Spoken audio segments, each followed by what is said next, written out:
ஆவணி மாதம் எந்த நாளில் வாஸ்து செய்யலாம், அந்த மந்தில் எந்தெந்த நாட்களில் கிரக பிரவேசமோ அல்லது ஆவணி 1ஆம் தேதி ஆரம்பமே முகூர்த்த நாளாக வருது. அதுவும் வெள்ளிக்கிழமை உதயமாகுது சுக்கிரனுடைய நாளில்.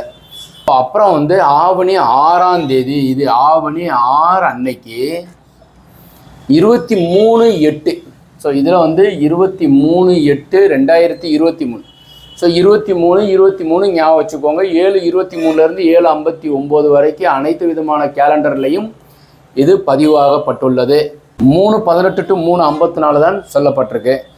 அதிகாலைன்னு வாஸ்து பகவான் நித்திரை விடும் நேரம்னு எடுத்தோம்னாக்கா இந்த மொத்தம் 8 மாதங்கள் தான் வாஸ்து பகவான் கண் விழித்து அருள் பாலிப்பதற்கு உண்டான அமைப்பு. ஞாயிற்றுக்கிழமை அன்னைக்கு நீங்கள் இந்த ஆவணி மாதம் யாருமே அசைவம்லாம் சமைச்சு நீங்கள் வழங்காதீங்க. அந்த கிரக பிரவேசம் அன்னைக்கு நிறைய பேர் இப்போ ட்ரெடிஷ்னலாக அதெல்லாம் பண்ணுறாங்க. எவ்வளோ பெரிய பிழை தெரியுமா? யாரெல்லாம் ஆவணி மாதத்தில் வேலையை ஆரம்பிக்கணும்னு சொல்லிட்டு பிள்ளையார் சொல்லி போட்டிருக்கீங்களோ அவங்க எல்லாருமே புரட்டாசி மாதம் செய்யலாம்.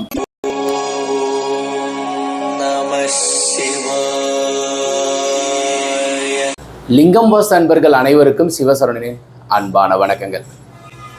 ஆவணி மாதம் எந்த நாளில் வாஸ்து செய்யலாம், அந்த மந்தில் எந்தெந்த நாட்களில் கிரக பிரவேசமோ அல்லது நில வைக்கிறதோ சென்ட்ரிங் அமைக்கிறதோ இல்லை புது வீடு குடி போகிறதுக்கு உண்டான அமைப்பில் இருக்கிறவங்க பழைய வீட்டிலேருந்து புது வீடு குடி போகிறது, வாடகையிலேருந்து ஒத்தி வீட்டுக்கு போகிறதோ அல்லது சொந்த வீட்டுக்கு போகிறதோ கடை திறக்கிறதோ இது மாதிரி அமைப்புகள் உள்ளதும் புரட்டாசி மாதத்தில் எந்த வேலையை ஆரம்பிக்கலாம். ஆவணி மாதம் 6ஆம் தேதியினுடைய சிறப்பையும் இப்போ ஒன்று ஒன்றா பார்த்துருவோம். இப்போ ஃபஸ்ட்டு ஆகஸ்ட் மந்த்துன்னு எழுதியிருக்கேன். கீழே இருக்கிறது ஆவணி 1ஆம் தேதியிலேருந்து 31ஆம் தேதி வரைக்கும் உங்களுக்கு நாள் எப்படி இருக்குன்னு பார்க்குறோம். ஆவணி 1ஆம் தேதி ஆரம்பமே முகூர்த்த நாளாக வருது. அதுவும் வெள்ளிக்கிழமை உதயமாகுது சுக்கிரனுடைய நாளில். அன்றைய நாள் நல்லா இருக்குது. இந்த மந்த்து அதாவது ஆகஸ்ட் மாதம் 18ஆம் தேதி நாள் நல்லா இருக்குது, உயர்வாக இருக்குது. ஒரு வீடு குடி போகிறதோ மாறுறதோ மாதிரியான செயல்கள் செய்யலாம். ஆகஸ்ட் 20 இது சண்டே ஞாயிற்றுக்கிழமை ஆவணி 3ஆம் தேதி நாள் நல்லா இருக்குது. அதே மாதிரி ஆவணி 4ஆம் தேதி 21ஆம் தேதி மண்டே முகூர்த்த நாள் நல்லா இருக்குது. அப்புறம் ஆவணி 6ஆம் தேதி, இது ஆவணி 6 அன்னைக்கு 23/8. இதில் 23/8/2023. 23 ஞாபகம் வச்சுக்கோங்க. 7/23 7:59 வரைக்கும் அனைத்து விதமான கேலண்டர்லையும் இது பதிவாகப்பட்டுள்ளது. ஆனால் பஞ்சாங்கத்திலையும் பிரதான நூல்லையும் சொல்லப்பட்ட நேரம்னு எடுத்தோம்னாக்கா மாலையில் தான் சொல்லப்பட்டிருக்கு. 3:18 to 3:54 தான் சொல்லப்பட்டிருக்கு. அதிகாலைன்னு வாஸ்து பகவான் நித்திரை விடும் நேரம்னு எடுத்தோம்னாக்கா இந்த மொத்தம் 8 மாதங்கள் தான் வாஸ்து பகவான் கண் விழித்து அருள் பாலிப்பதற்கு உண்டான அமைப்பு. மிச்ச நேரத்துல எல்லாம் அவர் பூமியில் ஒவ்வொரு மந்த்தும் ஒவ்வொரு மாதிரியாகவும் அவர் தியான கோலத்தில் தான் படுத்துக்கிட்டு தியான கோலத்தில் இருப்பார். அவர் ஒரு பெரிய அரக்கன்னா சொல்கிறாங்க. அதெல்லாம் கிடையாது. பூமாதேவியினுடைய புத்திரன் மயனால் உருவாக்கப்பட்டவர். அவர் இந்த எம்பெருமானுடைய வியர்வை துளியை சாப்பிட்டுட்டு அவர் ஒரு அரக்கனாக இருக்கிறாரு. யாரெல்லாம் பூஜை பண்ணுறாங்களோ அவங்க இதெல்லாம் எடுத்துக்கிறாரு. இதெல்லாம் ஒரு பிரதான கதைகள் தான். அதெல்லாம் ஒன்றும் உண்மை கிடையாது. வாஸ்து புருஷனுங்கிறது ஒரு இறைவன். அவர் உங்களை பூமியில் யாரெல்லாம் தொட்டு கும்புறாங்களோ அவங்களெல்லாம் வழி நடத்துவார், நல்லது செய்வார். அந்த நாளில் அவருக்கு உண்டான முழு வைப்ரேஷன், முழு அதிகாரமும் கொடுக்கப்பட்ட நாள். அதனால் மிச்ச நாளில் நீங்கள் இந்த நேரத்தில் 2 நேரம் இருக்கே, இந்த நேரத்தில் உயர்வாக இருக்குது, மிச்ச நேரத்தில் பண்ணால் தப்பாக நெகட்டிவாக நடக்குமா அப்படின்னு சொல்லிட்டு ஜோசியக்காரங்க நிறையா அவங்ககிட்ட சொல்கிறாங்க. இந்த மாதிரி பண்ணால் அப்படி ஆயிரும் இப்படி ஆயிரும். சரியாக வழி நடத்துறதுங்கிறது யார் ஒருவர் உங்களுக்கு நெகட்டிவாக சொல்லாமல் இருக்காரோ அவர் தான் அது சரி.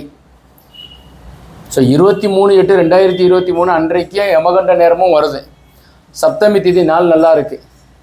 விசாகம் குருவனுடைய நாளாகவும் சித்தயோகம் கூடிய நாளில் ஜீவன் நேத்திரம் சரியாக உள்ள நாளில் 3:18 3:54 இந்த 23ஆம் தேதி பண்ணுங்க. 27ஆம் தேதி நாள் நல்லா இருக்குது. ஆவணி 10.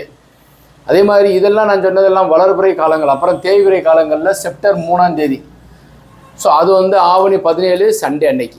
செப்டம்பர் 10ஆம் தேதி நாள் நல்லா இருக்குது. இந்த நாள்லாம் நீங்கள் நில வைக்கிறது, கிரக பிரவேசத்திற்கு உண்டான ஆயத்தம் பண்ணுறது, குடி போகிறது, கடை திறக்கிறது, இதெல்லாம் ஆவணியில் ஆரம்பிக்கிறது. சூரியனுடைய ஆட்சி மாதம்.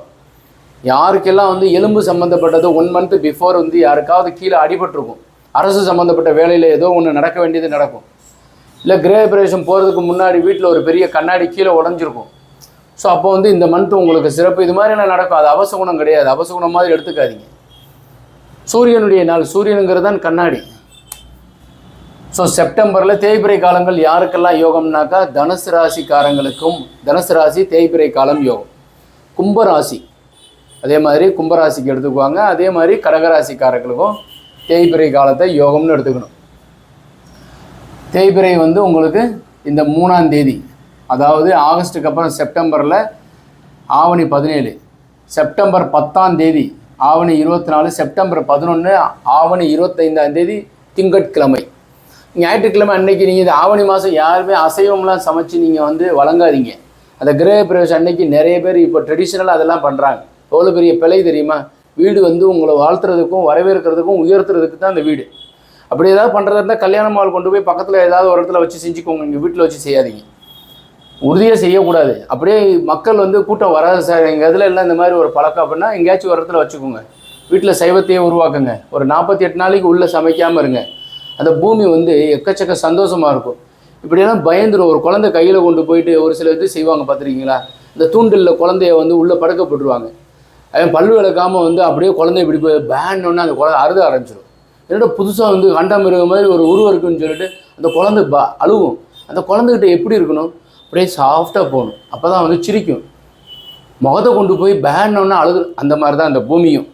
அங்கே கொண்டு போய் கண்டதுக்கு அழுத கொண்டு போய் போட்டோன்னே அந்த பூமி வந்து ஐயோ என்னை இப்படி படுத்துகிறாங்களே அப்படின்னு ஆரம்பிக்கும். ஸோ பழக்கத்துக்கு வரவே இல்லை. ஆரம்ப நாளே வந்து கொண்டு வந்து ஒரு 100 கிலோ கறியை கொண்டு வந்து போடலாமா? அந்த மாதிரிலாம் செய்யாதீங்க. அப்புறம் பண்ணலாமா? அப்புறம் உங்களுக்கு பழகிடும். ஓ இந்த பூமி, இந்த இயற்கை, இந்த இறைவன், இந்த வீடு நமக்கு நல்லது பண்ணோம் அப்படின்ட்டு நம்பும். ஸோ 11ஆம் தேதி 25ஆம் தேதி ஆகஸ்ட் மாதம் வந்து உங்களுக்கு அதே மாதிரி செப்டம்பர் மாதத்தில் 13ஆம் தேதி இது ஆவணி 27 ரெண்டுமே சொல்லிக்கிட்டே வந்திருக்கேன். அதே மாதிரி 17ஆம் தேதி இது வந்து பெரும்பகுதி நான் வந்து சொல்கிறது கிடையாது, இருந்தாலும் சொல்லியிருக்கிறேன் நாள் நல்லா இருக்குங்கிறதுக்காக. இது சண்டே ஆவணி 31. இந்த ஆவணி மாதம் இதோட முடிஞ்சிருச்சா? செப்டம்பரில் நம்ம என்ன சார் செய்யலாம் அப்படின்னு பார்த்தீங்கன்னாக்கா இந்த செப்டம்பர் 1 அதாவது இந்த செப்டம்பர் மாதம் 18ஆம் தேதி, 18ங்கிறது 9ஆம் நம்பர் 1 வருது. புரட்டாசி மாதம் 1ஆம் தேதி தாங்க இந்த தடவை வந்து ஆவணிக்கு உண்டான பிள்ளையார் சதுர்த்தி வருது. மண்டே அன்னைக்கு வருதுங்க. இது வந்து 1ஆம் தேதிங்கிறது புரட்டாசி 1 பிள்ளையார் சொல்லி நம்ம எப்போவுமே போடுறோம் இல்லையா? இப்படி போடுறோம் இல்லையா? இந்த நாள் புரட்டாசி 1ஆம் தேதி ஆரம்பிக்குது. அப்போ உங்களுக்கு ஒரு வாய்ப்பு இருக்குது. புரட்டாசி மாதம் யாரெல்லாம் வந்து வீடு கட்டலாம் அப்படின்னா எல்லாருமே புரட்டாசி மாதம் ஆரம்பிக்கலாமா? யாரெல்லாம் ஆவணி மாதத்தில் வேலையை ஆரம்பிக்கணும்னு சொல்லிட்டு பிள்ளையார் சொல்லி போட்டிருக்கீங்களோ அவங்க எல்லாருமே புரட்டாசி மாதம் செய்யலாம். புரட்டாசி மாதத்தில் வந்து புதுசாக வந்து நீங்கள் பூமியை ஆரம்பிக்க முடியாது. ஆனால் ஆவணி மாதம் கடைசி ஆவணி 31ஆம் தேதி கூட, ஆவணி 31 கூட நீங்கள் சின்னதாக ஒரு பூஜையை பண்ணி அங்கே போயிட்டு கடை தோங்குவதற்கு உண்டான பிள்ளையார் சொல்லி போட்டுக்கிறது, இல்லை ஒரு நிலையை மாத்திரம் வச்சுட்டு மிச்சம் இருக்கிற வேலை எல்லாமே நீங்கள் புரட்டாசியில் 100% செய்யலாம். எதெல்லாம் செய்யக்கூடாதுன்னு இல்லை, எல்லாமே செய்யலாம். புரட்டாசி பெருமாளுக்கு உகந்த நாள். இந்த பேய் மாதம்லாம் சொல்லுவாங்க. இது எங்கேயுமே பேயை நம்ம பார்க்கவே முடியாது, சும்மா சொல்லி வச்சுருக்காங்க. ஸோ அதனால் வந்து அந்த நாளில் வந்து அந்த மாதத்தில் சென்ட்ரிங் அமைக்கலாம். புரட்டாசி மாதத்தில் எதெல்லாம் செய்யக்கூடாது அப்படின்னு பார்த்தீங்கன்னா முதல் செய்யலாங்கிறத சொல்கிறேன். சென்ட்ரிங் போடலாம். தலைவாசல் வச்சுருந்தீங்கன்னா மிச்சம் இருக்கிற நிலெல்லாம் வைங்க, ஜன்னலெல்லாம் வைங்க. கீழே தரை போடலாம். அதே மாதிரி கட்டட வேலைக்கு உண்டான மார்க்கிங் பண்ணலாம், போர் போடலாம். ஏன்னா வாஸ்து பண்ணிட்டீங்க. புரட்டாசி மாதத்தில் அடமழை உங்களுக்கு. புரட்டாசி ஐப்பசியிலலாம் ஆரம்பிக்கும். ஆவணியில் தான் வந்து ஆணியில் ஆரம்பிக்கும் காற்று, ஆடியில் அலரும், ஆவணியில் அமரும்.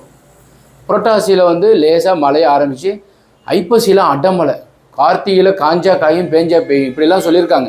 இதெல்லாம் பிரதானமாக முன்னாடி இருந்து சொல்லிக்கிட்டே இருக்கிற ஒரு பழக்கத்தில் இருக்கிற ஒரு சொல் தான் அடியேன்னு சொல்கிறேன். அப்போ புரட்டாசி மாதத்தில் வந்து கொஞ்சம் மழை இருக்கும். அதனால் அந்த ஜாமான்கள்லாம் வாங்கி வைக்கிறது முன்கூட்டி வாங்கி வச்சு நீங்கள் வேலையை பார்க்கலாம். நிலஜன்னல் செய்யலாம். நிலஜன்னல் செஞ்சு வைக்கிறது புரட்டாசியில் ரொம்ப நல்லது. ஏன்னா இந்த சூரிய பகவானுங்கிறவர் கன்னியில் இருப்பார். சூரியன் கன்னியில் புதனுடைய வீட்டில் இருக்கும்போது செஞ்சோம்னா சிறப்பு. இந்த கணவன் மனைவியினுடைய ஒற்றுமையை குறிக்கிற இடம் தான் அது. கன்னியில் சூரியன் இருக்கும்போது கணவன் மனைவி அந்யோன்யம் 2 பேர் நல்லா பேசிக்குவாங்க. ஸோ அந்த மாதத்தில் என்ன ஒரு சிறப்புனாக்கா வீடு 2 பேர் போய் பார்த்துட்டு இப்படியெல்லாம் அமையணும், இப்படி நினைக்கணும், அப்படியெல்லாம் நினைக்கிறதுக்கு உண்டான மாதம். புரட்டாசி விட்டுட்டு ஐப்பசி 11 அதுக்கப்புறம் நீங்கள் கட்டட வேலையை புதுசாக ஆரம்பிக்கிறவங்களுக்கு ஏற்றது. பிளான்லாம் போட்டு வைக்கலாம். அதே மாதிரி புரட்டாசி மாதத்தில் பிளான் அப்ரூவலுக்கு போகலாம், அக்ரிமெண்ட் எழுதி பதிவு பண்ணுறதுக்கு உண்டானது ரெடி பண்ணி வைக்கலாம், காசு பணம் கொடுத்தல் வாங்கலுக்கு உண்டானது சரி பண்ணலாம். ஸோ ஏன்னாக்கா இந்த சிம்மத்தில் சூரியனுக்கு உண்டான சிம்மத்துக்கு 2ஆம் இடத்துல தான் சூரியன் இருப்பார், அதனால் பண்ணலாம். ஸோ இது எல்லாமே வந்து அருமையான நாட்கள் சொல்லப்பட்டிருக்கிறது. நிறைய பேர் கேட்குறாங்க ஆவணி மாதம் எந்த நாளில் நில வைக்கலாம், எல்லாமே சொல்லிட்டேன். ஆவணி 1, 3, 4, 10, 17, 24, 25, 27, 31, 1 புரட்டாசி 1, 1, 2, 3, 4, 5, 6, 7, 8, 9 நாட்கள் ஆவணி மாதத்தில் நாள் நல்லா இருக்குது. 30 நாளில் 9 நாள் ஏன் 10 நாள் ஏன்னாக்கா சௌராஷ்டிரா சமுதாயத்தில் இருக்கிறவங்க சனிக்கிழமை வந்து கிரக பிரவேசம் பண்ணுவாங்க, சென்ட்ரிங் போடுவாங்க. ஸோ அவங்களுக்கு எடுத்திங்கன்னா ஒரு 13 நாள் வரும். ஸோ இந்த நாட்கள் எல்லாமே உறுதியான நாட்கள், அருமையான நாட்கள். சூரியன் தன் சொந்த வீட்டில் சஞ்சாரம் செய்யும். அதற்கு அடுத்த மாதத்தில் உங்களுக்கு வந்து 8-10 அப்போ வந்து உங்களுக்கு ராகு கேது பெயர்ச்சி நடக்கும். அப்போ மேஷத்தில் தான் ராகு இருக்கிறார். அதாவது இப்போ இருக்கிறது வந்து ராகு வந்து இருக்கார், அப்படியே நகண்டு போயிடுவார், மீனத்துக்கு போயிடுவார். எப்போவுமே வந்து எல்லா கிரகங்கள் கிளாக் வைஸ் சுட்டும். இது மாத்திரம் இந்த 10ஆம் மாதத்தில் வந்து அதுக்கப்புறம் 8-10 அப்போது ராகு கேது வந்து மீனத்துக்கு போயிடுவார். ராகு மீனத்துக்கு போயிடுவார், கேது கன்னிக்கு வந்துடுவார். ஸோ அப்போ நல்லா இருக்காதா சார்? நல்லா இருக்கும். ராகு கேது பயிற்சி ஆகிறதே ஒரு சிறப்பாக தனியாக உங்களுக்கு ராகு கேதுனுடைய பயிற்சினால் என்னென்ன பலன்கள் அப்படின்னு சொல்லும். ஏன்னா ராசி நாயகன் ஆகிய அந்த மேசத்தில் தான் வந்து இந்த ராகுவே இருக்கிறார். இப்போ 12வது ராசிக்கு போயிடுறார். அப்போது அடுத்து வர்றது மேசத்துக்கு வர்றதுக்கு இன்னும் 12 ஆண்டுகள் ஆகும். இந்த ராகு வர்றது கிட்டத்தட்ட 18 ஆண்டுகள் ஆகும். 1.5 வருஷத்துக்கு வர்றது தான் ராகு பயிற்சி நடக்கும். அப்போ 18 ஆண்டுகள் நடக்கும். அப்போ மேசத்தில் கொஞ்சம் கஷ்டம் இருந்ததுலேருந்து மாறிக்கிட்டே இருக்கும். மேச ராசிக்குன்னு சொல்லி தனித்தனியாக ராசியிலையும் ராகு கேது பயிற்சியினுடைய பலனையும் சொல்கிறேன். இப்போ நீங்கள் பார்த்துருக்கிறது வந்து இந்த வாஸ்து நாளன்னைக்கு வாஸ்து செய்கிறதுக்கு உண்டான நேரம் சொல்லியிருக்கிறேன். ஆவணி புரட்டாசியில் வாஸ்து செய்வதற்கு உண்டான அமைப்பு சொல்லியிருக்கிறேன். ஸோ இதில் ஏதாவது உங்களுக்கு தகவல் தேவைப்பட்டால் 9952166706ங்கிற நம்பருக்கு தொடர்பு கொள்ளலாம். வாட்ஸ்அப் அனுப்புங்க. நான் அடியில் இருக்கிறது வந்து மதுரையில் இருக்கிறேன். தேவைப்படுறவங்க கீழே இருக்கிற நம்பர் கான்டாக்ட் பண்ணிட்டு அப்பாயின்மெண்ட் வாங்கிட்டு நீங்கள் வரலாம். அடியே நீங்கள் செய்கிறது வந்து பிளான் அமைச்சு கொடுக்குறோம். ஸோ இங்கே நாங்கள் எந்த மாதிரி ஒரு ஃபாலோ பண்ணுறோம்னாக்கா டிராயிங் போட்டு கொடுக்குறதுக்கு குழி பொருத்தம் பார்க்குறோம், ஜாதகம் பார்க்குறோம். கணவன் மனைவி ஜாதகம் பார்த்து குழி பொருத்தம் பார்த்து 4 மூளை தெளிவுபட இன்னர் அவுட்டர் மெஷர்மெண்ட் பார்த்து வரைபடம் அமைக்கிறோம். தேவைப்படுறவங்க கீழே இருக்கிற நம்பர் கான்டாக்ட் பண்ணுங்கள். இந்த வீடியோ ஃபஸ்ட் டைம் பார்க்குறீங்கன்னா சப்ஸ்கிரைப் செய்து வைங்க. உங்கள் நண்பர்களுடன் பகிர்ந்துக்கோங்க. உங்களுக்கு ஃப்யூச்சரில் உபயோகம். இப்போவே உங்கள் நண்பர் வீடு கட்டிகிட்டு இருந்தாருன்னா அவருக்கு அனுப்பி வைங்க. வாஸ்துபடி உள்ள வீட்டில் வசிப்போம், வளமுடன் வாழ்வோம். மீண்டும் நாளை ஒரு அருமையான தகவலுடன் சந்திக்கின்றேன். வணக்கம்.